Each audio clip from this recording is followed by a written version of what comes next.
안녕하십니까. 명화로 보는 그리스 로마 신화의 두레박입니다. 오늘은 명화로 보는 그리스 로마 신화 3-1번째 시간으로 지난 시에 그리스 신화의 구분에 이어서 그리스 신화의 창세 신화에 대하여 살펴보려 합니다. 우리가 사는 이 세계가 어떻게 만들어졌을까요? 인간은 호기심이 많아서 옛날부터 세상의 모든 것에 관심과 의문을 품어왔습니다. 인간이 품을 수 있는 모든 의문 중에서 가장 근원적인 의문은 세상의 기원에 대한 의문일 것입니다. 우주와 만물은 어떻게 생겨났으며 인간은 어떤 존재인가 하는 것입니다. 시대와 지역을 초월해서 전율가 안고 있는 궁금증이라고 볼 수가 있겠죠. 이 질문에 대한 답은 신화는 물론 종교와 철학 및 과학에서도 찾으려고 노력하여 왔습니다. 인류는 오랜 과거로부터 철학적 사고나 과학적 실험을 통해서 그 해답을 찾으려 무진 노력을 해왔지만 아직도 정답을 찾았다고 볼 수가 없죠. 하지만 구전이나 기록으로 전해져 오는 각 민족의 신화나 신앙은 옳던 그르던 나름 답을 해왔다라고 볼 수 있습니다. 그 중에 창세 신화야말로 세상 만물과 인간의 기원에 관한 고대 민족의 생각과 답을 구전이나 기록으로 전해온 것이라고 볼 수 있습니다. 모든 창세 신화는 한 민족의 생각이나 사상을 함축하여 다른 신화의 원형이 되고 있습니다. 각 신화의 역사적 사실이나 사상 등이 함축되어 민족과 지역과 시기에 따라서 다르게 나타나지만 창조 신화들 사이에는 닮은 부분을 많이 가지고 있습니다. 그래서 세상의 창세 신화는 크게 4가지 유형으로 나눠볼 수 있습니다. 먼저 바다로부터 탄생하는 신화로는 이집트의 아톤 신화와 헤브리의 창세 신화 그리고 인디언 신화가 되겠습니다. 혼돈에서 진화해서 실수로 가는 대표적인 신화는 그리스 신화와 일본 신화가 여기에 속합니다. 그리고 하늘과 땅이 분리되는 신화는 중국의 반구 신화와 뉴질랜드 신화, 거인의 죽음으로부터 생명이 태어난 신화는 역시 중국의 반구 신화와 북유럽 신화 및 인도 신화가 대표적인 예가 되겠습니다. 이 중에서 모든 신화의 대표격인 그리스 창세 신화를 먼저 정리하고 차후에 다른 신화는 정리해 보려고 합니다. 그리스 로마 신화의 신들의 역사를 순서대로 말하자면 카오스가 제일 먼저죠. 카오스라고 하는 것은 세상의 원형으로 아직 질서가 확립되지 않은 비어있는 그 어떤 세계죠. 비어있는 카오스에서 무엇인가가 하나씩 채워져 새로운 질서를 잡아가는 과정을 창세 신화라고 할 수가 있습니다. 이 카오스에서 가장 먼저 태어나 자리를 차지한 것은 대지 여신 가이아였습니다. 그리고 가이아 여신 밑에 지하에 타로타로스가 생기고 에로스가 이어서 생겼다고 합니다. 이것들은 앞으로 생겨날 모든 우주의 마물의 공간인 카오스와 생존의 진료인 가이아 그리고 그들이 움직일 수 있는 원동력과 에너지인 에로스입니다.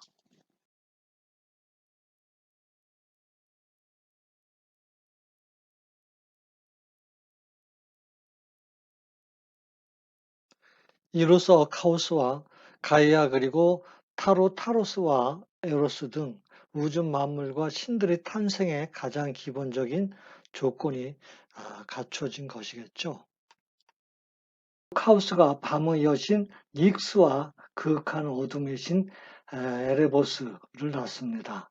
이 둘은 에로스의 작동으로 서로 어울려서 낮의 신 헤메라와 대기의 신, 즉 공기의 신 아이테르가 태어납니다. 즉 검은 어둠에서 흰 밝음이 생겨나서 카오스가 혼자서 자신의 공간을 채울 수 있게 된 겁니다.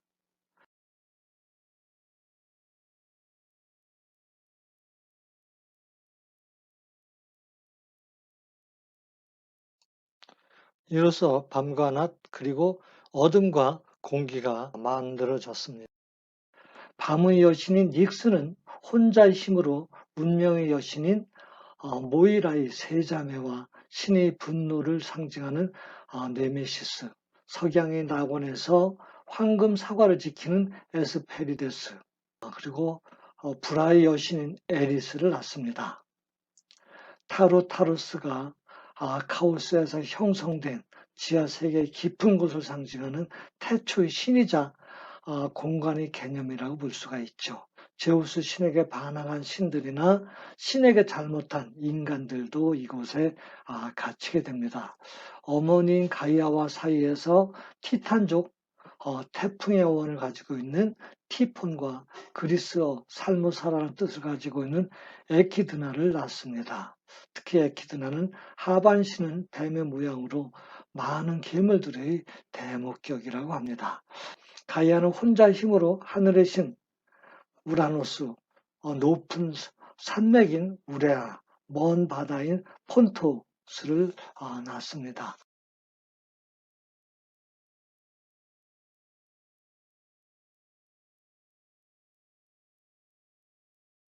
이제 산과 바다 그리고 하늘까지 자연의 깃틀이 만들어졌습니다.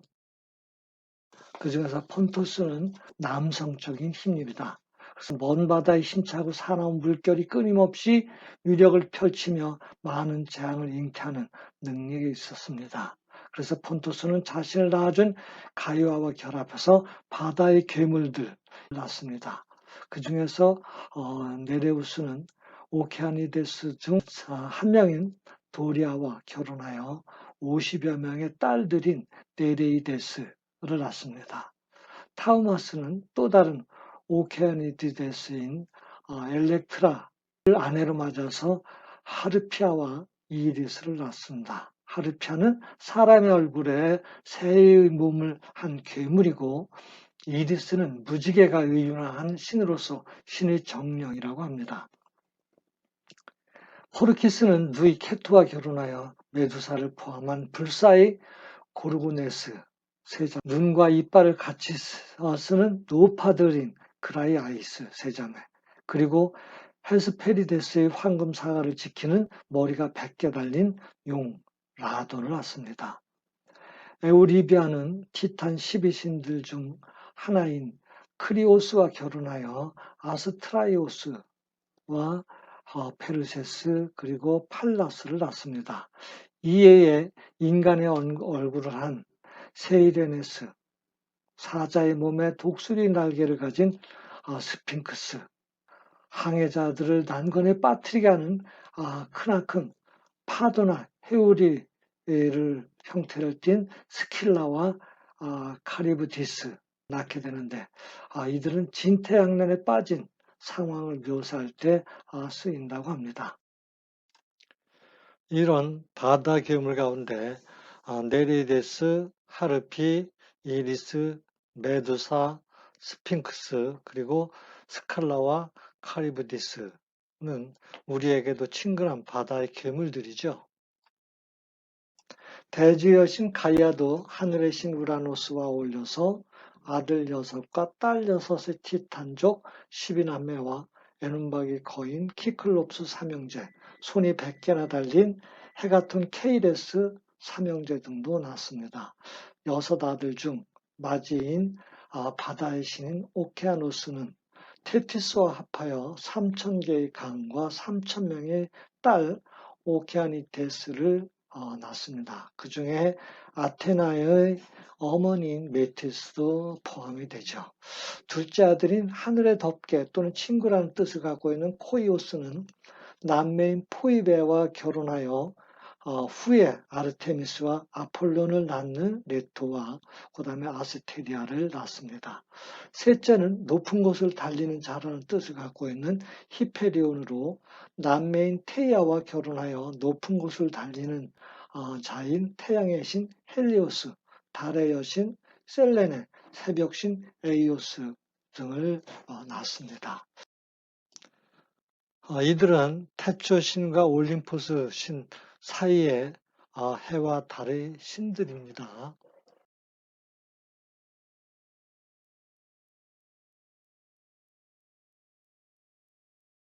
넷째인 크리오스 또는 크레이오스는 에우리비아와 별의 신 아스트라이오스를 낳는데, 차후에 아스트라이오스는 새벽의 신 에이오스와 결혼하여 서풍의 제피로스, 남풍의 노토스, 북풍의 보레아스, 그리고 동풍의 에우로스 등 바람의 신들과 샛별인 에오스포로를 낳습니다. 이 중에 서풍의 제피러스, 북풍의 보레이스, 샛별 에오스포로 등이 우리가 자주 보는 신들이죠. 이아 페토스로 클리메네와 사이에서 세 아들이 태어나는데, 어깨로 세상을 떠받치고는 아틀라스, 인류의 구원자이고 먼저 아는 자라는 뜻을 지닌 프로메테우스, 나중 아는 자라는 뜻을 지닌 알피메테우스 등을 낳게 되죠. 이들 삼형제 가운데 티탄과의 전투인 티타노 마키아 때 아틀라스만 종족을 배신하지 않고 티탄 편을 들었다가 제우스 승리 이후에 제우스로부터 평생 하늘을 떠받치라고 하는 벌을 받게 됩니다. 여섯째 아들의 이름은 크로노스입니다. 어떤 책에서는 크로노스를 시간의 신으로 부르고 있지만 티탄 신 크로노스와는 발음은 같지만은 실체가 다른 시간의 신 크로노스가 따로 존재합니다. 유명한 올림포스 12신들은 모두 이 크로노스의 자손들이죠. 대지의 여신 가이아와 하늘의 신 우라노스가 낳은 6딸 중 첫째는 테이아, 둘째는 동물의 안주인이라는 뜻을 갖고 있는 레아, 기억의 뜻을 갖고 있는 모시네가 셋째인데, 셋째인 문의 모시네는 제우스와 9일 밤낮을 관계하여 우리가 알고 있는 뮤즈 또는 무사히라고 부르는 예술의 여신들 9자매가 태어납니다. 이어서 황금의 관을 뜻을 지닌 포이베, 아름다운 이의 뜻을 지닌 테티스, 그리고 마지막으로 테미스가 태어나는데, 테미스는 이치라는 뜻으로 앞날을 예견하는 능력과 지혜로 재판하는 여신이죠. 제우스가 결혼하여 계절의 여신 호라이와 운명의 여신들 모이라이가 태어납니다. 호라이 세 자매 중에서 디케는 정의의 여신으로서 엄마와 역할이 겹칩니다. 이로써 하늘과 땅이 정비되자 가이아는 우라노스에게 모든 권력을 넘겨줍니다. 그러자 우라노스는 힘이 강해서 언젠간 저항하거나 도전할 것 같은 퀴클롭스, 헤가톤, 케이리스들을 빛이 닿지 않는 땅속에 가둬버립니다.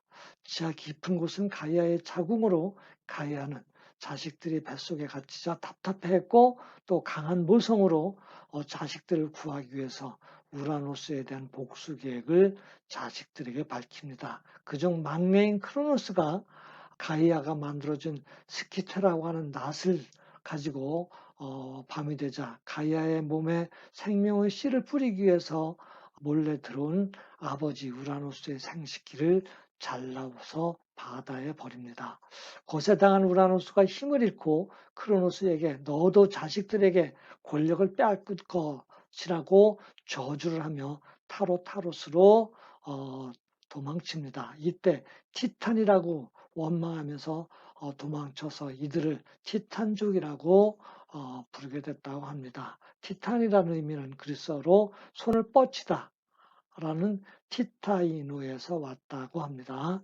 우라노스의 거세로 가이아의 몸 위에 떨어진 우라노스의 핏방울에서 복수의 여신들인 에리니에스 자매, 거인족 기간테스 형제, 그리고 물풀의 나무의 요정 등이 태어나게 됩니다. 또한 폰토스 바다 위에 떨어진 우라노스의 정액은 흰 거품을 만들어서 사랑과 미의 여신 아프로디테, 즉 거품에 태어난 여신이라는 뜻이죠.